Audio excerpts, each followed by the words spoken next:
Watch the ride.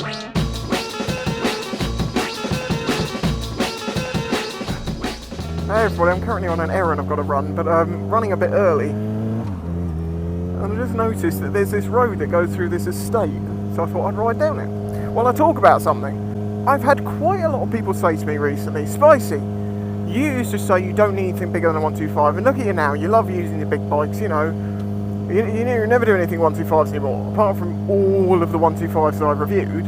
I really want to clarify my point on this, because people keep sort of taking what I said and twisting it into something that it just isn't. I said you don't need anything more than a 125 in the UK, and frankly, you don't. You can't survive with a 50, because, you know, they just can't really.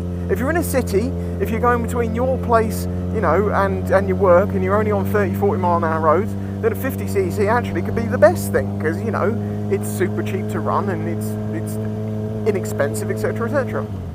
The point is, you don't need anything bigger than a 125. That doesn't mean to say that you won't want something bigger than a 125. You see, a 125 is the first CC bike in the UK that you can go on all roads and survive. Yeah, not great on motorways. You know, that's sort of the minimum requirement to be relatively safe, but motorways are not great. Now, say that you live in one place and you need to go 45, 50 miles a day to work on a motorway, 125, it can do it, but that is hard on that bike. That is pushing it. Some people have done it, plenty of people will do it and keep doing it and it'll be fine.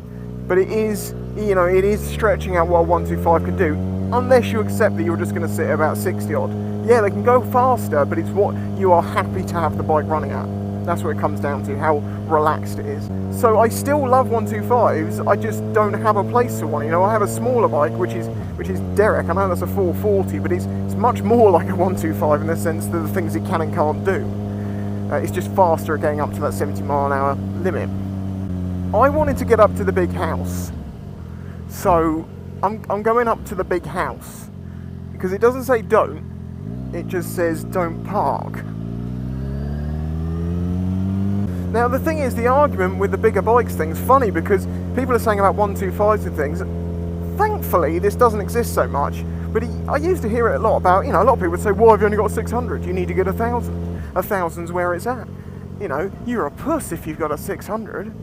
Can I actually go around this?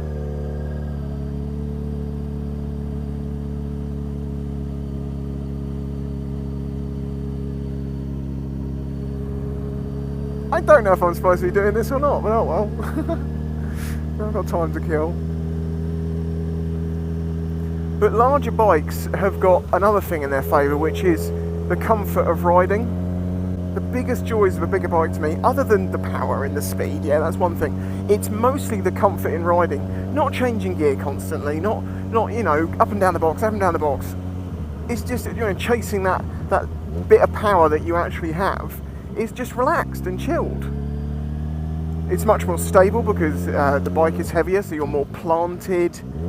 The brakes are better. It's just generally nicer to ride. Now that's not always true, and the wonderful thing about 125s is the fact that you get to rag the crap out of the engine and play with the gears in the corners and all that sort of stuff, which is fun on a weekend ride. But if you have to just get somewhere, it can get annoying. There are downsides to bigger bikes. They're a bit more expensive. You know, they drink a lot more fuel, and I mean a lot more. I remember when I had my 125, putting fuel in it was like an event that you were like, oh, I get to put fuel in it now. These bikes, it's like, why am I putting fuel in it again and again? And Divi's pretty good. She does about 45, I think, to the gallon, something like that. No, maybe not that much. I'm not sure, I can't remember. Sorry for the slight jump there, I had to get where I was going. Yeah, so basically that's my thoughts and my opinions on whether you need to get a bigger bike or not, whether you can survive on a smaller bike. And also to clarify, what I said back then and what I always said was, you don't need anything bigger than a 125. And that's still true. But to some of you, that's not true, because you've got to do 50 miles an hour on a motorway. So, you know. Anyway, if you found this video useful, please don't forget to leave a like, subscribe to the channel, all that nice stuff. There's ways of supporting this channel, also links in the description. And also, if you're a new rider, I have a playlist called For New Riders, which covers all sorts of things from CBTs all the way up until A licence and all sorts of stuff in between. Catch you next time.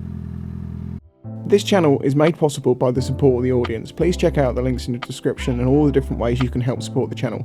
Any help is greatly appreciated.